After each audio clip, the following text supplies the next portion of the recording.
Hello, friends. Hello, everyone. Hello. Lauren Moss is back. Joshua Shore with you as well. It is good to see you all and wherever you're watching and or listening to us. We really appreciate you. This is another edition of Something Extra. And man alive, Lauren Moss, you're here in the flesh. I tell you what, yesterday was really something extra. It was really something extra for me. I've never been so happy to be back in the state of Indiana. You got, everyone has the horror story, right? Everyone has the airport horror story, but you've got something pretty unique that a lot of viewers may or may not have experienced themselves who went down to Atlanta. I tell you what, I've never experienced something like this. And you know, I'm quite the traveler because it's just how it's been with my fiance kind of being away from me, right? Our whole relationship, I've kind of been traveling to him. He's been traveling to me. I take a lot of planes. Right. I've been in a lot of airports all around the world. You take a lot of planes. I take a lot of planes. I've traveled on holidays. I've traveled, you know, any day of the week, you name it. You name it. And you have had so many experiences in different places, but was this place that you had to fly out of, which we'll get to in a second, describe it in one word. Describe it. I can use one sound. That's how bad your experience is. I'm going to say chaos. I want to also say like unprepared a little bit because I think that played a factor. The Atlanta airport, listen, it was the day after the national championship. We knew it was going to be busy, right? Yep. But I don't know if they were expecting all the tens of thousands of people to be in there at the same time. But let me tell you what. It did not seem like they were prepared in any way, shape, or form. It was chaotic. It was chaotic. I want to step back, Lauren, because you have flown through some major you have flown internationally. Yes. You have flown through O'Hare. Yeah. You have flown through some Taiwan, of the busiest airports. Korea. Some of the busiest airports in the country, let alone the world. Yeah. But this was your worst experience. And look, I know a lot of people say, why are you bashing an airport? I don't, it deserves it in this case. Listen, and you know what, there have been a lot, at least I'm not alone in this because I looked over at Eric at one point and I'm like, is this actually happening? Like, were we unprepared? Did we not get here in time? And we went on Twitter and we're like, okay, no, we're not alone. This is a shared experience that we now have. And I think if someone mentions, I was at the Atlanta airport around 9 a.m. day after the national championship, we're like, we have a shared connection. We both went through something together, you know? So for those of you guys who don't know, Lauren Moss and her boyfriend Eric, both went to the Natty. They went to the national championship in Atlanta, which it was amazing. I can only assume, right? Yeah, it was great. I can imagine. Outcome wasn't sure. Wasn't the best, but I tell you what, I think they played a really good football game, and just the whole experience being down there was really, really cool. I mean, you can tell that there's something special about this coach. There's something special about this team and the teams to come. I think they'll be back there. No stress. 1,000%. And you know what? I had the opportunity. So when I was down there, I was trying to send back content to you guys. To you was on the news and for our pregame show. And so I had the opportunity to talk to so many different fans. Notre Dame fans are so unique. I've never seen a school where fans are literally coming from every aspect of the world, every corner of the world, and this football team just like unites them. Even some people are like, no, I didn't go to Notre Dame, but I'm a fan. Wow. Like I live in California, but I love Marcus Freeman as a coach, or I love this team and what they stand for, or they just love the university, right? And I think I brought this up with you. Like I feel like being a Notre Dame fan is such a generational thing too. And so people have like that emotional connection to it. So it was really cool to go out there and talk to different people from really every corner of the world, all sharing the same love for Notre Dame football. The same love, and I think even Riley Leonard said it, both of these teams have made each other stronger within their faith as well, and I think that guides a lot of people's direction. I think so too. So this is where we're talking about now. So you were in Atlanta. You went down there for... you were a fan. Yes. We begged you to work, and you did that too. Yeah, we paid. Eric and I were like, it's a unique opportunity, and one of my neighbors, his old college roommate was able to sell them for face value, and so we said, let's go. That's kind of a tough offer to turn down when you see what third parties are selling them for. So we took it. As you should. We're like, let's go. You went, you saw, and then you came back, and that is the part where we pick up today for our something extra. And for you said it. This was extremely extra. And we have extra. The video to show it. And I'm just going to preface everything by saying your horror story on the trip back. Actually, you were viral for it. I would say you went viral for it in some way, shape, I was or form. like on a Barstool blog, and I'm like- interacting with my buddy SVP. I don't know if you know who that is. Yeah, Scott Van Pelt, ESPN. So let's talk about it. And as we show this video, Yeah. what time did you get to the airport, first of all? Okay, so our flight was at 9:10. So we Okay. rented a car. So we got there 2.5 hours early, right? Because we're like, okay, we got to return this car. You already know what the Atlanta airport is, You're right? seeing It's going to it. be busy regardless. But this was chaotic. No one knew where to go. So like, in all fairness, we did talk to a Southwest rep. And we said, what's the deal? Like, we know that obviously this is the busiest airport, but like this is the day after the national championship. Like, is this a normal atmosphere? And he said, truthfully, it sounded like a lot of staff members called off because of the weather in Atlanta. It was so cold. They had icy conditions in the morning. So schools were canceled. So a lot of parents had to stay home, right? A lot of people just didn't want to go in and I don't know, deal with the weather conditions. It's hard because in Indiana, we're so used to that. But truthfully, in Atlanta, they're not prepared to handle like the ice and the snow like we are. They don't so get I it. give them that. I can tell you, my cousins live down there, and I can tell you they were like, what is going on? And they're from Chicago as well. And So- you said it. I don't think there was a preparation at all. And the city shuts down. And that's what they even said. Like a woman came on the intercom being like, hey, we're trying to even get you guys out on the flight. We need to board fast because we have flurries coming in. And she even said, and you guys know, when we get flurries coming in Atlanta, we shut down. We get flurries. I'm like, Imagine what? somebody here saying, I know. we're getting flurries, guys. You got to We're hurry shutting up. down. But you know, it's just different. They don't have the equipment and the technology that like we do in the Midwest, right? Correct. And so Correct. I was trying to be like understanding, like, okay, I guess just a lot of staff members are not here. Remember in Texas, the whole power grid failure a few years ago when it was Yes. super cold out there? Yes. That's something they're concerned about right now in other southern Yeah. states, including New Orleans, which is seeing record-breaking snow. Florida on the beach. First time How we're about ever it? seeing blizzard warnings like this in the South. And people say there's So- not global warming, but whatever. Yeah. Anyways.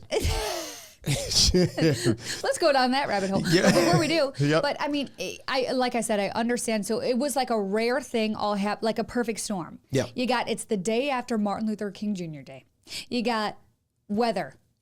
You got the national championship. Ohio State fans, Notre Dame fans, all descending on the Atlanta airport. And it was as if they and weren't it created ready. a perfect storm. Yes. Staff members, it was, so you would walk into one line and we had pre-check. So we're like, okay. You guys had pre-check. Yeah, so we usually just kind of, you look for the pre-check sign. We're looking, we don't even see the sign. There are so many people. If you want to play that first video again, Yeah. we were just going in countless circles. And one staff It's member would say, remarkable. you go this way. Oh, no, you have pre-check. It's on the other end. So this line here, we originally were in a regular general line because someone told us that was the pre-check. We were there for a half hour before we finally said, this hasn't moved. So we went up to a staff member and said, hey, our flight's going to be boarding here in like the next 45 minutes. We got to get moving because we're nowhere near security. We showed her our phone and she's like, you guys are in pre-check. You're all the way down there. We're like, someone, let's go here. What do you mean? So then by the time we got over there, the whole line was wrapped outside for pre-check. Josh. Well, let me stop you. Pre-checked, wrapped back outside. Talk about this merge thing. What you guys had to merge in the airport? Explain this. It almost started a war. So Lauren Moss basically got in tensions front of were- other travelers. I did. And I didn't mean to cut. Literally, a staff member told us. So at one point, so we were in that general line. This was not right? And we're like, we got to get moving because our flight is boarding here within the hour. And we're not even close to the security checkpoint. So we finally get over in the right area. We show the guy our phone and he's like, yeah, you got to get in here. He's like, just merge. And I'm like, merge? There are tens of thousands of angry, frustrated travelers behind us. I don't know if merging is the best, but we looked at the line, Josh.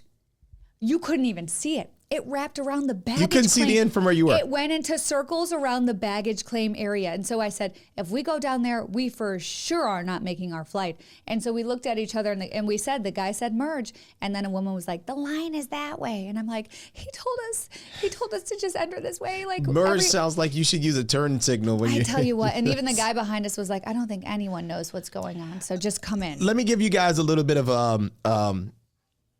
context to this. She's Yeah. not overreacting. No, I'm really not. I promise you she's not, because I called her yesterday, and while I'm on the phone with her, all you hear in the background is, man, this I'm tired of this. I've been here longer than 8 hours waiting on my flight and all this bull. It was bad. And I tell you what, I stayed calm. I usually don't in these situations. So I was proud of myself. I'm like, I get panicky very fast. Very fast. I saw a lot of tears. I saw a lot of screaming, a lot of yelling. People just didn't know. And then at one point, Josh, I think I told you this, when we were like in the closer line, like I'm like, we're making moves. We're going to be okay. Then all of a sudden, another staff member opened up the wheelchair, the handicap lane, and just said, guys, start going in here. So then everyone behind us rushed into there. And I'm like, wait, we've been waiting here for an hour now. We're not even moving. Now those people are moving from all behind us. Are you serious? Yes, they were randomly opening lanes anywhere they can find them. Hey, this is for you, Atlanta Hartsfield. This is one of the busiest airports. We gotta talk. Come on now, Atlanta. You can do better than this. I know you guys, you're busy every single day. Yeah. But man, this was a truly busy day, and it just seemed a bit chaotic. If I know walked in we're one human, more but circle, I swear. We're human, but that shouldn't happen. I know Pete Buttigieg. I know he's a former Secretary of Transportation. I can give him a call real quick. Oh, I tell you what, I think he's back. Getting plenty of calls. Well, okay, so not thankfully, we missed our first flight. We were not alone. We had a friend on that plane, and he said they just read a list of at least 50 names, your names included. And we said, there's no way we're making it. They held the plane for even 20 more minutes. That's how many people were missing. And I guess some people then started trickling. They couldn't hold it anymore, so they did take off, and it took off without us. Talk about, first off, I'm so glad you're here now, especially after hearing this story. I need you to talk about something for me. Can you please talk about the moment you saw Scott Van Pelt with ESPN? We've got the video to prove it as well, but I just want you to talk about this. Okay, so I'm a huge fan. Yeah. He's iconic. If you don't know who he is, all you got to do is watch ESPN. He's the big, tall guy. You'll know his voice instantly. And so he was doing... I love how you said big, tall guy, because you could have said bald, but you went with tall. And I love that. Respectfully. But you know what? I was cracking up because he stands out like a sore thumb. Look at that. He's literally heads and shoulders. Describe this face. Heads and shoulders above What are we seeing else. here? He was frustrated. I got to show you this. Look at this face, guys. He was frustrated. So he was caught in the chaos too, which I'm like, okay, if SVP, he travels just like us. Mm-hmm. He's a regular Joe going through this chaotic line. So that was the look, like we weren't moving. He's getting frustrated. He looked up and I said, I got to sneak a peek. How a sneak a peek that is. I'm like, what are the chances I'll ever be in another chaotic security line with SVP behind me? So I snuck a picture. Which we see here, yeah. Yes. So then it was later on, he tweeted about the Atlanta airport experience. And so the tweet is what we're about to see here if you are watching this right now. Did you have his first one? Otherwise, do I need to read it? You know what? Do you have the original tweet? Can you read it, please? Yes. Okay, because, and if you know SVP, he's like kind of sarcastic in the best way. Yep. He just is awesome. Okay, so it says, to all those in the Atlanta airport, ... will always have a story, I guess, ? Worst security line we've ever seen, in all quotes. It says the holiday weekend plus OSU Notre Dame fan bases coming in for just a little game, sneak up on you, did it, ? And it has like 4,000 likes, right? So I'm like, I said to Eric, I'm like, Scott Van Pelt is even tweeting about this chaos. So I'm like, he's on the same page as us. And so I'm like, I feel like it's only right that I tweet him the photo that I took of him and his face, because I think his expression just said it all. Well, let me show you guys. This is what you then tweeted. Yep. You're going to see it in a second. And I said to him, this is what I said in it. I said, I hope you don't mind. I snuck a picture, but I feel like your face speaks volumes to what we just went through. So there's Scott Van Pelt there. And here's his response to that tweet. It's hilarious. You can read it. Ha ha, looks about right. Man, that was just ... What was that? Circus of nonsense. I still don't know what happened or what the plan was. There was no plan, man. No plan. I'm like, how cool is he to, like, that interaction, I'm like, made my day, because I'm like, we are not alone. So imagine I know me. I'm not being dramatic about this. Imagine me I need a helping hand after yesterday, because the night before last, it was very depressing. And so I'm wanting my partner on air with me, by my side. And now I realize I'm doing everything solo. Alone, I'm sorry. I was supposed to come right into work, so then I was like, shoot, I'm stuck. There, and it was out of my control at that point. I'm like, there is nothing we can do. Nothing. Well, so we missed that first flight. Yep. And then they said, we can't get you out until 9 p.m. Oh, and by the way, more snow is coming, so your flight will probably be delayed or canceled later on. And I'm like, is this a joke? And we're like in our pajamas, you've already we've been up since 6 o'clock in the morning. I'm like, no. He's like, I'll put you on standby for noon. Yeah. Well, the chaos also had a ripple effect for the noon. So a lot of people were still stuck in the security line. So we got on the noon flight as standby. Barely. I was on the phone with you. Barely. We were the last 2 seats. Yeah. Back of the bird, I don't care. Middle seat, I'll take it. I think we should put, I think we should call Pete Buttigieg. I think we should give him a call. On speakerphone right now. I think we should. I got to listen. I'll call him right now. You know what? I wonder if he would answer and just say, hey, have you heard about the Atlanta airport yesterday? Was that more than just being busy and like short staffing? I would let me see if I can give him a cool. call. All right. Mind you, he is the former Secretary of Transportation. He's no longer in that position, but he's still got some pull. Yeah, and the former South Bend mayor. And former South Bend mayor. All right, let's see if he answers. Oh, I'm excited. I don't believe I'm doing this.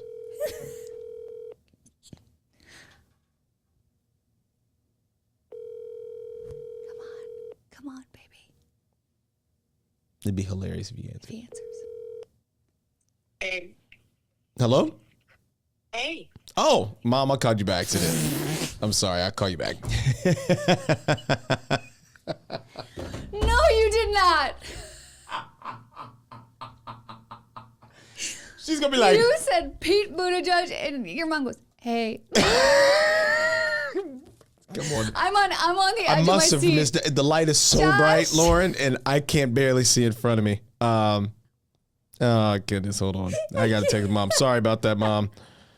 Sorry about butt dial. Sorry, butt dial. Are you kidding me? I got nervous when I heard that pickup, and then I said, "Oh, Pete Buttigieg sounds different." It sounds a little different. Tell you, the White House must have stressed this man out. I mean, I'm sure it did. I'm sure it did. We do. We should actually talk to him later. You deserve a refund of some. I know you got home, but listen, it inconvenienced you. So many people had to, I think, stay the night. I saw like Mike Golick Jr. was like, they were supposed to have a podcast today, and he's like, I live in the Atlanta airport now, so I'm not getting out. No podcast today. So like people had it a lot worse, right? Like we still got out at noon, which was only a couple hours after our original one. No big deal. What is your lesson? What is the lesson Lauren Moss has learned through this entire ordeal? I don't know if I'm ever flying out of Atlanta again. No. If I go, you need to literally get there 4 hours beforehand. If you're in that prime time flying time, which because like our sports reporters, Jackson and Sabrina, they left at like 2 o'clock, and I think they got to the airport by noon. And she's like, "Oh yeah, we're moving." I'm like, "Oh, good for you." You guys were originally scheduled to leave what time? I'm like at 9 o'clock. So that's like the ideal time when people are trying to get home, and it just. That created it. So maybe I'll get like a really, really early flight, or maybe like a... Shift A didn't show up for the... Shift A, no, this is on you. This is to you. Because of you, I was alone. I was alone yesterday. Yeah, now I had to use a PTO day to sit in an airport. Oh, that sucks. I wasted it. But you know what? We got home safe. That's all that matters. Yep. And now we're here now. And as Scott Van Pelt says, we have a cool story to share. we got a now cool we story. can laugh about it. Yesterday, there was no laughing involved. Yeah, yesterday was... Yeah, yesterday there were a couple tears involved. Yeah, but even I talked to my mom. My mom's like, "Did you guys get to the airport late?" I'm like, "No, look at this video. We were walking in circles around the airport." I tried calling Atlanta Hartsfield yesterday to see what was going on. I tried to give them a call. This is literally what they said. Here's the recording. What? That's the explanation we got from the teen at Atlanta. They said, "Ain't nobody here. Ain't nobody here, man. It's an ice storm. Literally. We're hanging out." And by the time we did get to the airport, where you give them your ID, the checkpoint, TSA, 2 people were working. 2. And I said, dang. This is probably one of the biggest travel nightmares of the year. And it's only January 22nd. It was tough, yeah. We'll see what happens the rest of the year. But and Atlanta's they've hosted big events in the past before. So I'm like, has this always happened? Or I think it was just the recipe of the perfect storm, the perfect time. They've had the Olympics before. I feel like they should just be prepared for a snowstorm. How did this sneak up on ya? As SVP said, My new bud. Yeah, your SVP. Look out, man. But we're here. I'm glad again. you're here. Yes, I'm we're glad back. you're safe. You and Eric both. We're back. We appreciate it, and we are What a so appreciative story. of you. No, what a story. And if you want to see more about it and be like, is Lauren actually being a bit dramatic? All you have to do is type in Atlanta Airport on Twitter. Yeah. They were handing out water bottles to people in the line. Like, it was a national emergency. Literally, if they're giving out free stuff, it must be getting bad. And then I'm like, how did I miss the water? Wait, you didn't get a water? I didn't get waters. Come on, man.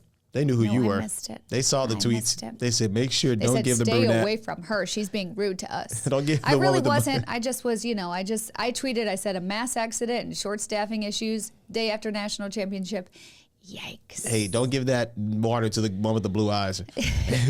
You don't want to see me angry. Man, I would just. We made it, though. We made it. That call solidified it for me when I just heard the felt cursing bad. in the background. And not coming from me, from a man down the hall, and you could hear him. And he was cussing like he was from Chicago. Yeah, yeah. He had a certain twang. He said, what a man. I heard him. I just want to go home. I think he said, he's like, I spent $1,000 in one of the days. I'm like, yep. Yikes. Yeah, traveling, it's just not easy anymore. Call that hotline. Like, you got to plan for inconveniences traveling, but man, you think that, like, I don't know, I guess you got to get to the airport 4 or 5 hours early. Atlanta, don't mess around. O'Hare, that's why I don't go through O'Hare. I go through Midway every single time. I've never had issues at O'Hare. I know. Honestly. It's the preparation of the issues that It could just be. is a perfect storm. Exactly as you're right. You have to plan, and this is what my dad has always taught me, because my dad is the type that we get to an airport 4 hours early and we're sitting around and we're like, why are we here so early? And he's like, you have to plan for the unexpected. Your dad. He work on teeth for a They're living. always right. He knows. He works on teeth. He work on teeth for a living. He knows about the unexpected. You can open You're that right. mouth and anything can fly out. He's got to be prepared. It could be a cavity. It could be a double tooth. You don't even know. It could be a food trap. And those Always. food traps could be, you open your mouth, it's like carbon monoxide poisoning. Your dad is smart, man. You just never know. Plan for the unexpected. We're glad you're back, and we're glad you're safe. And I Yeah, can't we're wait for back. trending on the show at 4 o'clock. They better give us 20 minutes. I tell you what, Atlanta Airport, get ready. Get ready, no, I'm man. just kidding. No. Hopefully it's No, be you guys ready. are okay today. They got to be ready. I think that is the lesson in all this. Be ready. Man, and like maybe try to plan for snow. Yeah. Hey, look, we appreciate you guys listening to Something Extra. As you can see, this is extra today. And We're spicy today. we are. I want to leave you guys with this image. I think it tells the story. We'll leave you guys with that. Picture. It tells the story right there. SVP and the scowl that is. Yeah, Scott not Nickel. happy. Yep. We'll see you guys very soon, pending Lauren doesn't get strapped at any airport. I'm not traveling anytime soon. Never again, I'll tell you that. We'll see you guys soon.